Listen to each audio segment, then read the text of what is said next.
तो हेलो बच्चों, मैं आज आपको ये टॉपिक बताने वाला हूँ क्लास 11 चैप्टर फर्स्ट फिजिक्स का कि किसी कण की स्थितिक ऊर्जा उस कण के द्रव्यमान, गुरुत्व, त्वरण व ऊंचाई पर निर्भर करती है।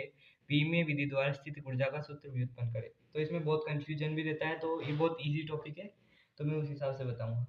तो सबसे पहले जो भी चीज़ दे रखी है, जैसे गतिज ऊर्जा, जो भी, तो कोई सी भी ऊर्जा दे रखी है यहाँ पे, गतिज ऊर्जा हो, स्थितिक ऊर्जा हो, कोई सी भी ऊर्जा हो, तो हमेशा हमेशा अपन को ई लिखना है, कोई भी ऊर्जा हो।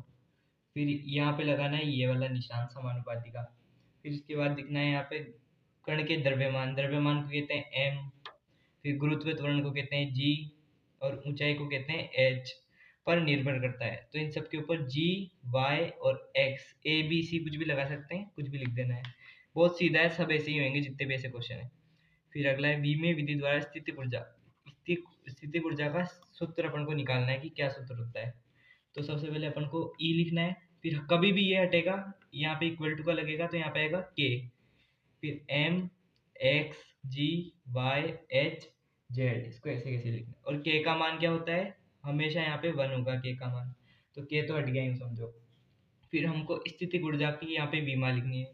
मैं बीमा निकालने का टॉपिक बता दूंगा बाद में। तो इसकी बीमा लिखनी है। तो इसकी बीमा आपको स्थितिक ऊर्जा की तो पढ़ी नहीं होगी। तो जो ऊर्जा की बीमा होती है वही कार्य की बीमा होती है, तो आपको कार्य की बीमा लिख देनी है यहाँ पे। कि कोई भी ऊर्जा दे रखी हो तो कार्य की बीमा लिख देनी है। कार्य की बीमा होती है m1l2 t-2 is equal to, के का मान कुछ एक है तो बस ये हो जाएगा।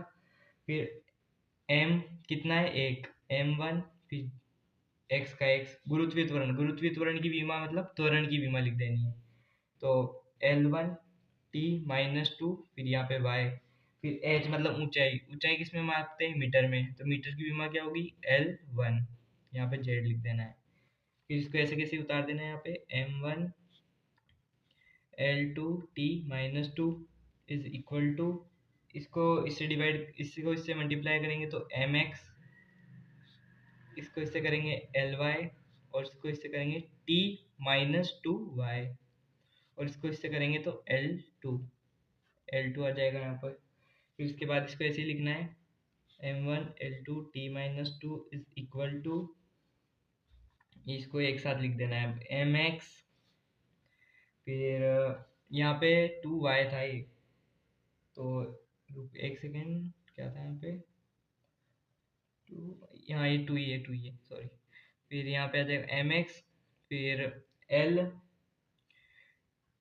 यहाँ पे टू नहीं है, जेड है, सॉरी, जेड। तो l के साथ क्या हो जाएगा, ये दोनों l मिलकर सेम होंगे तो इनकी ये जुड़ जाएगी, कहाँ थे, तो y